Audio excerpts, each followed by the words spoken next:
Like many, many other things, relationships have also been affected by lockdown. For some couples, the past 5 months have been nothing but pure bliss, while for others, it's been a long and daunting time. For struggling couples, now would be the right time to bring back the spark as we're allowed more activities under level 2. For some advice on fun activities for couples, relationship expert Paula Quinsee joins me from Johannesburg. Paula, thanks for your time. So to start with, should couples who've been struggling to spend so much time together feel that their relationship is somehow flawed?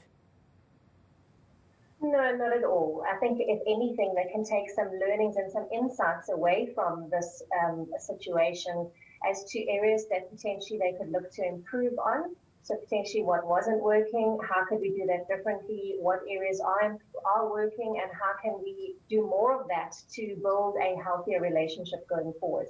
So some couples might feel inclined to spend as little time as possible together now that we are allowed some freedom. But tell us why that's not the right thing to do and what they could do to spend time together in a more sort of upbuilding way. Well, when it comes to a healthy relationship, it's important to not only retain your own individuality in the relationship, but also co-create the us and the we and the ours when it comes to the relationship. And this is where spending time together is one of those things that helps to build the healthy foundation of the relationship. Spending time together, making memories, trying new things together. All of those things make us feel closer together, makes us feel like we're bonded or connected. And it also helps to build the trust in the relationship. And we feel like, we're part of the same team, we're on the same side, and we're there for each other. We feel supported by each other.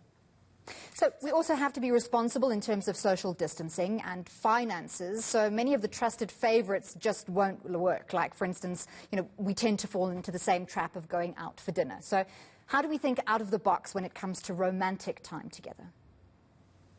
Absolutely. That's kind of our easy favorite resort to. Let's go to our favorite restaurant or maybe a movie and dinner and that kind of thing. And now couples are being forced to be more creative with how do they spend time together, or what is often termed date nights.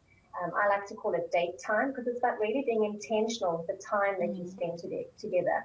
So exercise is one thing, as we know, and it's good for mental health and well-being. And you don't have to be an athlete. You could be simple as going for a walk together. Being out in nature is good for us, and in the fresh air is obviously healthy as well. There's obviously gardening that you can do, and if you're not the green finger type, you can simply start with a small little pot plant, maybe even herbs or something that you can then use in your cooking.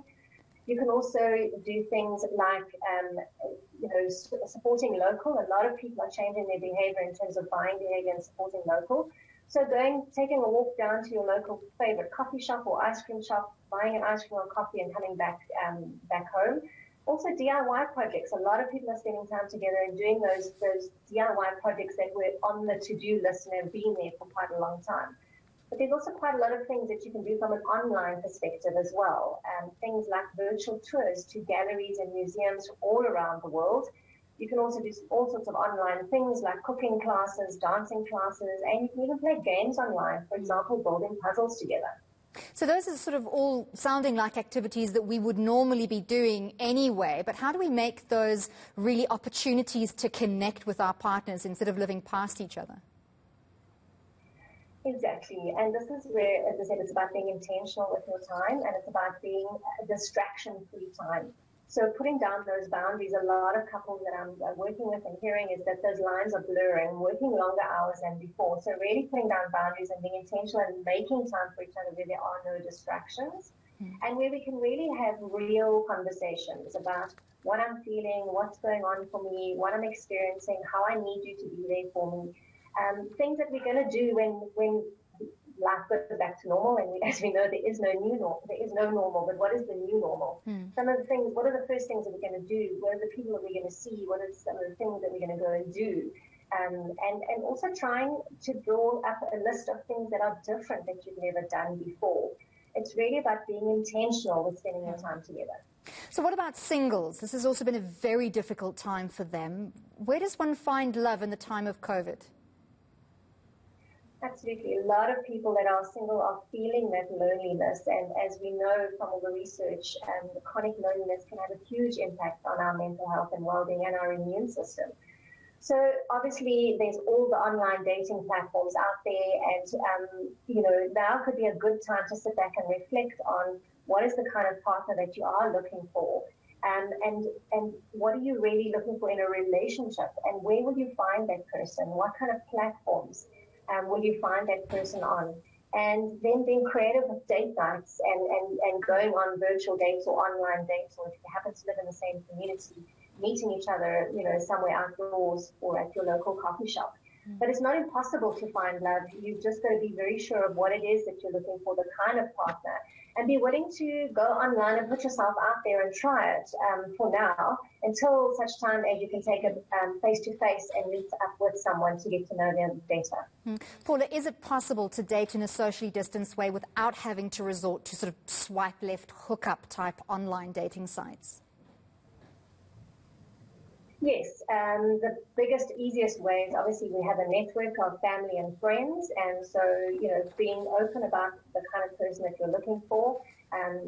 Everybody knows somebody that is single or is that is looking to hook up or hook them up with someone, so to speak.